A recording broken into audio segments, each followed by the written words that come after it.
What is going on, guys, and welcome back to a brand new video. Today I'm continuing on with my Crewe career mode, and yeah, things are going really well.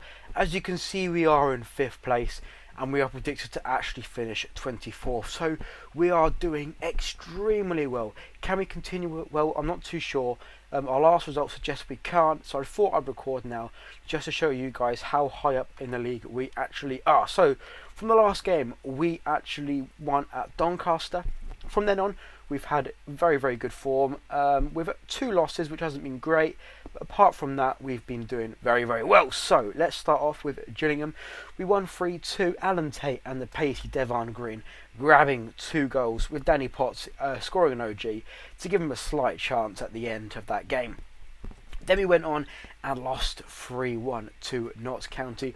Another own goal, but yeah, another 3-1 loss with McTighe-Trott scoring 1, but it didn't really make any difference. I mean, well, it did go back to 1-1, but then Chris Atkinson did score an own goal, and then Sean Harrod went and finished us off in the 88th minute.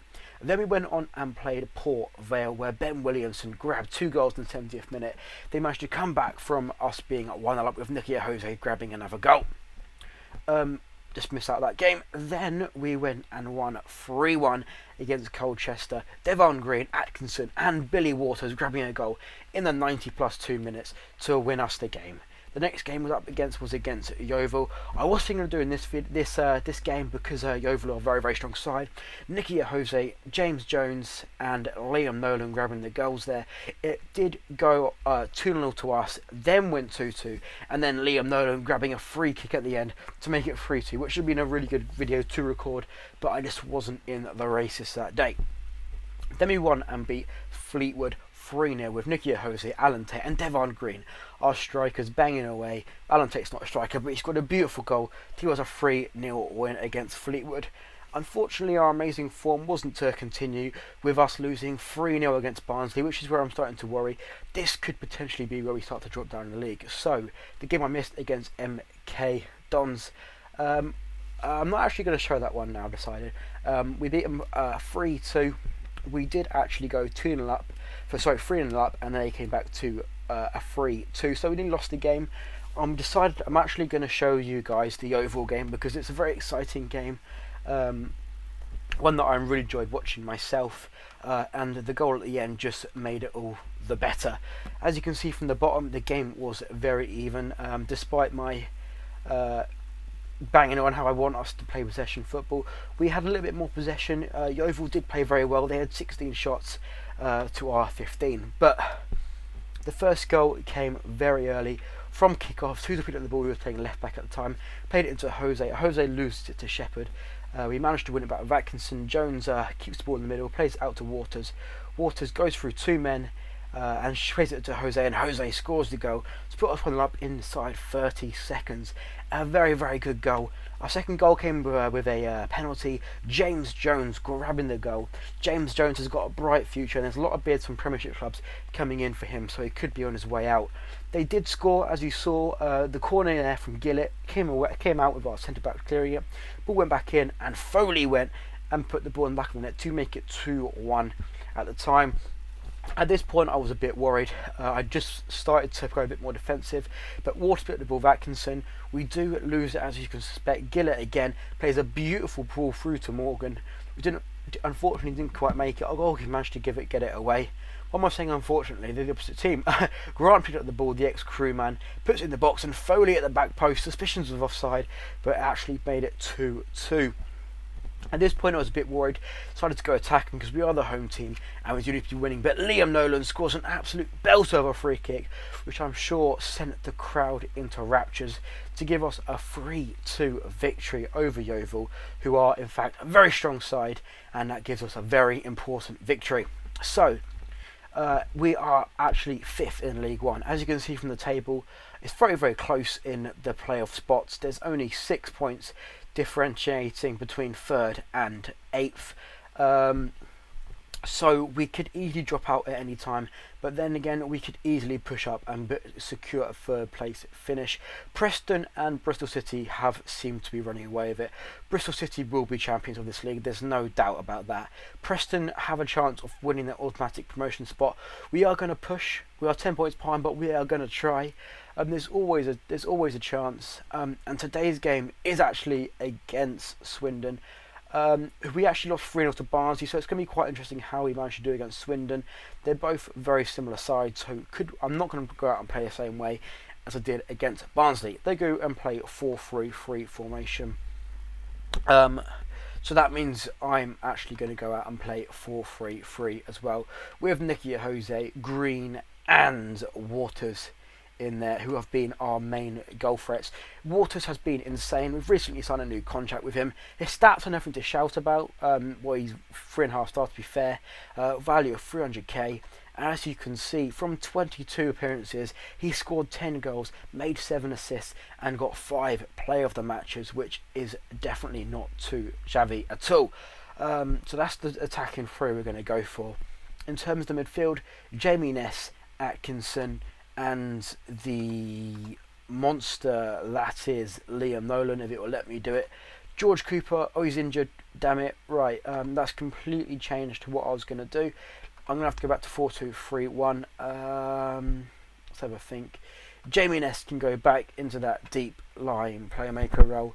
Have a think. George Cooper can play that advanced playmaker, I think. Or am I at... Yeah, Inman's injured. I'm going to leave George Cooper in there. Waters is definitely going to start. Tate playing right back. I'm not too sure about that. I think Tutul is... Yes, he is injured. James Bailey is going to play in that right back position. I'm going to leave the two centre back. No, I'm not. Because we lost last time and we lost by a lot. Tate, Bale, Potts. Yes, I think I'm pretty happy with that selection. We're playing to play counter-attacking. The best way to come back from a loss is basically to play a counter-attacking football. We're going to be on the backhand most of the game, I think, so we definitely want to sit back. Defensive positioning was our main focus for today's game. We need to concede less goals and hopefully catch them with the pace of Devon Green in the attacking position. So let's continue into the game. They are playing 4-3-3. We have Jonathan Abika playing up front, who was quite good against us last time, if I remember correctly. Continue to team talk. We should definitely call for a better performance than last time, and let's get the game underway. So this is probably the pointless highlight, and we've given the ball away almost immediately, which is not really what I want. Swindon are on the attack already. This is not looking good. Although it might not be a pointless highlight. Ward on the ball, plays it to Tom. Potts gets it away. Can we just get hold of the ball for a little bit, please? I beg you. Green with his 2020 pace. Oh, Cooper picks it up. This is so scrappy. It's really frustrating how scrappy this football is. All season I've been telling them to possession football. We've played possession football. We've pushed into the playoff spots. Now we've gone back to scrappy. And our last game against lost 3-0 completely shows the difference. And what is going on here? I'm not happy with that. Is it on extended? It isn't. Why is it gone back to extended? Only one's it on key. Right. And oh Jesus Christ! They've nearly scored within 2 minutes. Get it away. That's it. Go on, Green. Use that pace. Take him on. He's very, very fast. He just needs to be able to knock the ball and run. Doesn't have anything flary or in terms of skills about him. So it's not really that long ball. Why do we keep playing that long ball? We've scored from it, but why do we keep playing that long ball? Devon Green scoring his 18th goal of the season. Not too bad. He's a very, very, very good player. And we can sign him on a permanent contract, improve his overall striking ability. He'd be a very, very good player. In terms of his physicalities, he's tremendous.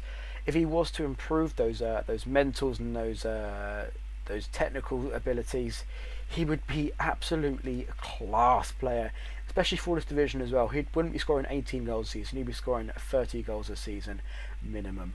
But we'll have to see. We're 1-0 up against Crewe, which is very, very good. Once again, we have given the ball away. We're not playing well. 1-0 up, but we're not playing well. We've got a very, very lucky goal.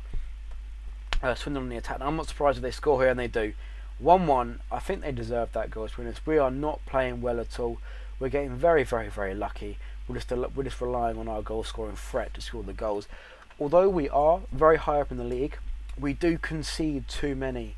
I don't know if you guys have noticed the goals we've actually conceded. It's just unacceptable, and we're going to have to improve if we've got any chance of competing and being in that playoff spot the next season.